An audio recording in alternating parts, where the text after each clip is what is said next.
Assalamualaikum warahmatullahi wabarakatuh. Yang terhormat kepada Ibu Febrianti Danis SSTMkom selaku dosen pengampu mata kuliah Kecerdasan Artifisial Lanjutan. Di sini, saya dan juga anggota kelompok 8 lainnya akan mempresentasikan proposal perancangan sistem kecerdasan buatan dengan judul Perancangan Sistem Deteksi Kanker Payudara menggunakan metode Support Fracture Machine. Nah, berikut ini adalah daftar nama anggota kelompok 8 yang terdiri dari Murfid Muhyiddin dengan NIM akhir 17, kemudian saya sendiri Gladys Andromeda Bilqis dengan NIM akhir 52, kemudian Azhara Fitri Ramadanti dengan NIM akhir 56, kemudian Cahaya Jiwa Anenda dengan NIM akhir 86, dan yang terakhir Naufal Arhab Fadil dengan NIM akhir 90. Nah, untuk selanjutnya akan dijelaskan oleh rekan saya. Oke, yang pertama ada abstrak. Kanker payudara merupakan penyakit mematikan yang sering menyerang perempuan. Deteksi dini menjadi sangat penting untuk meningkatkan peluang kesembuhan. Penelitian ini merancang sistem deteksi kanker payudara berbasis support vector mesin. Dengan memanfaatkan dataset dari Kaggle, tahapan yang dilakukan meliputi persiapan data, pre-processing, pelatihan model, dan evaluasi menggunakan metrik akurasi, presisi, dan recall. Hasil yang diharapkan menunjukkan bahwa SWM mampu memberikan performa yang kompetitif dibandingkan metode lain seperti decision tree atau neural network. Selanjutnya ada pendahuluan. Kanker payudara menjadi salah satu penyebab kematian utama pada perempuan dan membutuhkan deteksi dini yang akurat. Seiring berkembangnya teknologi, algoritma mesin learning seperti support vector machine semakin banyak digunakan dalam klasifikasi penyakit karena kemampuannya dalam mengolah data yang kompleks, menangani dimensi tinggi, dan menghasilkan prediksi yang konsisten. Penelitian ini menggunakan dataset dari Kaggle dan menerapkan tahapan pre-processing, seleksi fitur, pelatihan model, serta evaluasi performa. Sistem yang dikembangkan diharapkan dapat menjadi dasar pengembangan lanjutan dalam klasifikasi penyakit berbasis kecerdasan buatan. Untuk bab 2 tinjauan pustaka yang akan saya bahas di sini ada 3, yaitu Artificial Intelligence, Machine Learning, dan juga Support Fracture Machine. Yang pertama, Artificial Intelligence. AI ini merupakan teknologi komputasi yang dirancang untuk meniru kemampuan kognitif manusia, seperti pembelajaran, analisis, dan juga pengambilan keputusan. Dalam dunia medis, AI memiliki peran yang sangat penting. AI digunakan untuk membaca data medis seperti X-ray dan juga CT scan, yang memungkinkan dokter untuk mendapatkan diagnosis yang lebih cepat dan juga akurat. Selain itu, AI juga mempercepat proses diagnosis penyakit, termasuk kanker. Yang menarik dari penelitian ini adalah bahwa AI menjadi dasar dari sistem deteksi kanker yang akan kami kembangkan. Jadi AI bukan hanya konsep teoritis, tetapi juga benar-benar menjadi fondasi praktis dalam penelitian kami. Nah, kemudian ada Machine Learning, yang mana ini adalah merupakan cabang dari AI. ML memungkinkan sistem untuk belajar dari data secara otomatis tanpa perlu diprogram ulang. ML memiliki 3 metode utama, yaitu Supervised Learning, yang mana ini adalah menggunakan data berlabel seperti data pasien yang sudah diketahui diagnosisnya. Kemudian Unsupervised Learning untuk menemukan pola tersembunyi dalam data tanpa label. Dan yang terakhir yaitu Reinforcement Learning, yaitu belajar melalui interaksi dengan sistem reward dan juga penalti. Nah, di sini terlihat bahwa dari penelitian sebelumnya yang saya rujuk terbukti kalau ML itu sangat efektif untuk deteksi kanker ya. Yang pertama dari Istiqomah dan kawan-kawan menggunakan CNN untuk deteksi leukemia dengan akurasi 95,6%. Kemudian Sarma dan kawan-kawan itu menggunakan SVM untuk kanker tulang dengan akurasi 92,5%. Dan yang terakhir yaitu Arianda dan kawan-kawan menggunakan neural network untuk kanker payudara mencapai akurasi 100%. Nah, hasil-hasil ini yang membuktikan kalau ML itu efektif untuk data citra maupun data tabular dalam konteks medis. Yang terakhir yaitu Support Fracture Machine yang menjadi algoritma utama dalam penelitian ini. Nah, ini adalah algoritma Supervised Learning untuk klasifikasi dan regresi. Keunggulan dari SVM ini adalah mampu memisahkan 2 kelas dengan margin optimal dan sangat cocok untuk data klinis karena tahan terhadap overfitting. Dari penelitian sebelumnya yang mendukung pilihan algoritma ini yaitu ada Chazar dan Widya Putra pada 2020 menggunakan SPM untuk klasifikasi kanker payudara dari data FNA dengan hasil yang akurat. Kemudian Kartika Sari dan kawan-kawan pada 2024 membandingkan SPM dengan Light GBM dan SPM mencapai akurasi 97,9%, yang mana ini itu lebih baik dari Light GBM. Dan yang terakhir ada Septiani dan kawan-kawan pada 2024 menggunakan SPM dengan teknik Recursive Feature Elimination yang mencapai validasi silang 97% tanpa overfitting. Nah, untuk slide selanjutnya akan dijelaskan oleh rekan saya. Nah, baik, sekarang saya akan menjelaskan mengenai metodologi dari penelitian kami, yang dimana pertama-tama saya akan menjelaskan mengenai rancangan penelitiannya. Nah, untuk penelitian kami ini merupakan penelitian kuantitatif dengan pendekatan eksperimental yang menggunakan data tabular dari dataset kanker payudara.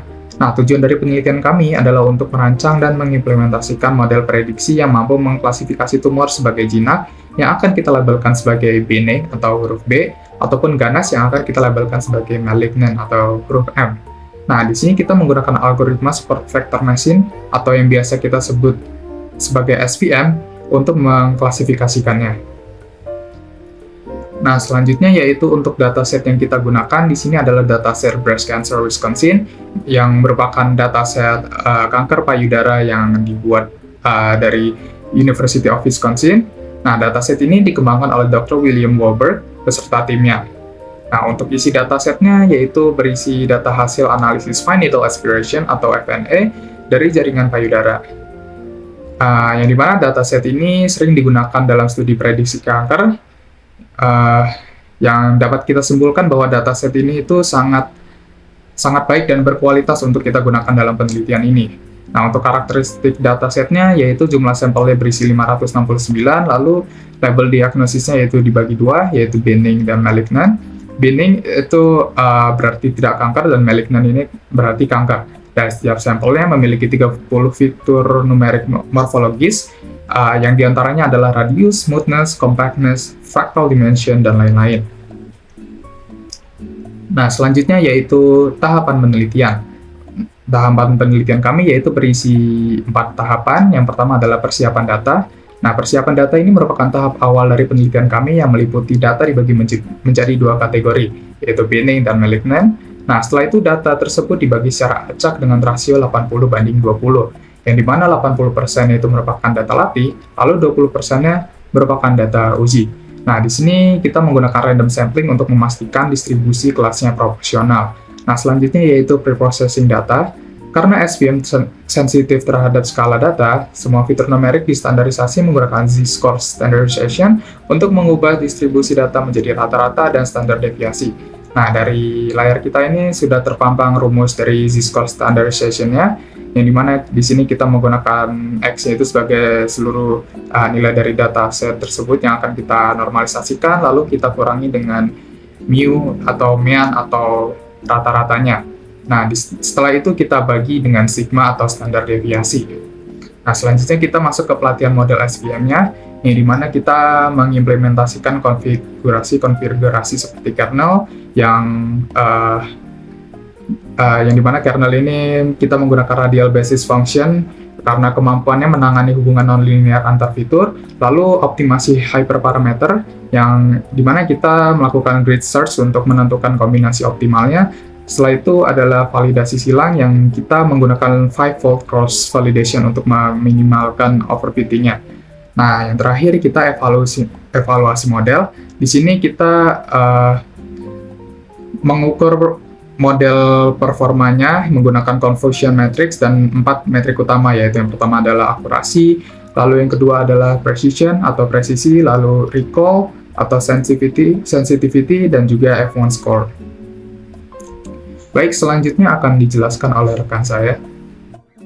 Oke, arsitektur sistem terbagi menjadi 3. Yang pertama ada input layer, yaitu menggunakan dataset Breast Cancer Wisconsin dengan 30 fitur numerik dan label diagnosis. Kemudian yang kedua ada processing layer, di mana processing layer itu terbagi jadi 4. Yang pertama ada encoding label, kemudian yang kedua ada standarisasi fitur, kemudian yang ketiga ada pembagian data, kemudian yang keempat ada pelatihan model menggunakan SVM dengan kernel RBF dan tuning parameter. Kemudian yang terakhir ada output layer. Output layer ini menunjukkan hasil klasifikasi, kemudian ada evaluasi, akurasi, precision, recall, sama F1 score. Nah, selanjutnya ini adalah flowchart system. alur sistem kita. Yang pertama kita harus input dataset, kemudian selanjutnya yang coding dan cleaning, kemudian yang selanjutnya lagi yang nomor 3 standarisasi, kemudian nomor 4 yang keempat split data, kemudian yang kelima train model, kemudian yang keenam ada prediksi data uji, kemudian yang 7 ada evaluasi model, kemudian yang ke-8 yang terakhir yaitu adalah tampilkan hasil. Nah, selanjutnya tools dan teknologi yang kita pakai. Mulai dari bahasa pemrograman, yaitu adalah bahasa Python. Kemudian library apa yang kita pakai, itu ada Skitler, kemudian ada Pandas, kemudian ada Matplotlib. Nah, platform yang kita gunakan adalah Google Colab. Dan terakhir, sumber data yang kita gunakan itu berasal dari Kaggle. Oke, next. Oke, seperti yang udah dijelasin sebelumnya, kalau dalam perancangan sistem deteksi kanker payudara ini, kami itu menggunakan Breast Cancer Wisconsin Diagnostic Dataset yang bersumber dari platform open source seperti Kaggle dan UCI Machine Learning Repository, di mana secara keseluruhannya dataset ini tuh berisi 569 sampel data, di mana setiap sampel ini merupakan hasil pemeriksaan jaringan payudara pasien melalui metode Fine Needle Aspiration atau FNA. Dan dari jumlah tersebut, 357 sampel dikategorikan sebagai benign atau jinak dan 212 sampel sebagai malignan atau ganas.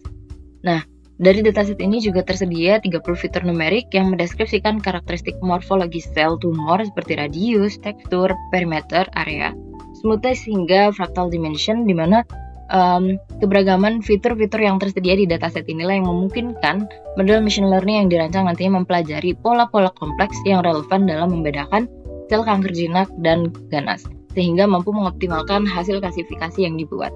Meskipun informasi ini telah disampaikan pada bab metodologi atau bab sebelumnya, pada bagian ini saya ingin menggarisbawahi kembali bahwa pemilihan dataset bukan hanya soal ketersediaan datanya, tetapi juga soal kredibilitas dan relevansi terhadap masalah atau objektif yang ditentukan sebelumnya. Oke, next slide. Seperti yang sudah disinggung dalam proses pembentukan model, kami menggunakan metode SVM, dan pemilihannya ini berdasarkan pada kemampuan metode ini dalam membangun hyperplane yang optimal baik dalam kasus klasifikasi linear maupun non-linear. Nah, untuk memastikan bahwa model tidak hanya bekerja pada data training saja, namun juga memiliki generalizability yang baik terhadap data baru, kami melakukan pembagian data atau splitting data menjadi 2 bagian, yaitu 80% sebagai data training dan 20% sebagai data testing. Nah, pembagian ini tuh bertujuan supaya performa modelnya dapat dievaluasi secara objektif melalui prediksi terhadap data yang belum pernah dilihat sebelumnya, gitu kan, karena data dibagi 2. Dari hasil prediksi model terhadap data uji ini dilakukan evaluasi menggunakan confusion matrix dengan metrik-metrik evaluasi utama, yaitu akurasi, untuk mengukur seberapa banyak prediksi yang benar secara keseluruhan, precision untuk mengetahui ketepatan model dalam memprediksi kelas malignan, kemudian recall untuk melihat kemampuan model dalam mendeteksi kasus kanker yang sebenarnya, dan terakhir F1 score, yaitu gabungan dari precision dan recall. Nah, pemilihan model dalam perancangan ini bukan semata-mata didasarkan pada angka evaluasi tertingginya aja, melainkan juga mempertimbangkan kemampuan jangka panjang model dalam menghadapi variasi data yang digunakan. Oke, sekian penjelasan dari saya, selanjutnya akan dilanjutkan oleh teman saya. Baik, berikut kesimpulan yang bisa kami ambil dari proposal perancangan yang sudah kami buat, yaitu proposal ini merancang sistem deteksi kanker payudara berbasis machine learning yang menggunakan algoritma SVM. Nah, SVM ini dipilih karena efektif untuk klasifikasi data medis yang kompleks dan juga berdimensi tinggi. Kemudian, sistem dirancang dengan dataset Breast Cancer Wisconsin yang memiliki 569 sampel dan 30 fitur numerik. Kemudian, tahapan perancangan mencakup pre-processing, pelatihan model, dan rencana evaluasi menggunakan metrik akurasi, presisi, recall, dan F1 score. Diharapkan sistem ini dapat menjadi dasar untuk pengembangan alat bantu diagnosis dini yang cepat, akurat, dan juga efisien. Sekian presentasi proposal perancangan kecerdasan buatan yang sudah kami sampaikan, kurang lebihnya kami mohon maaf. Terima kasih. Wassalamualaikum warahmatullahi wabarakatuh.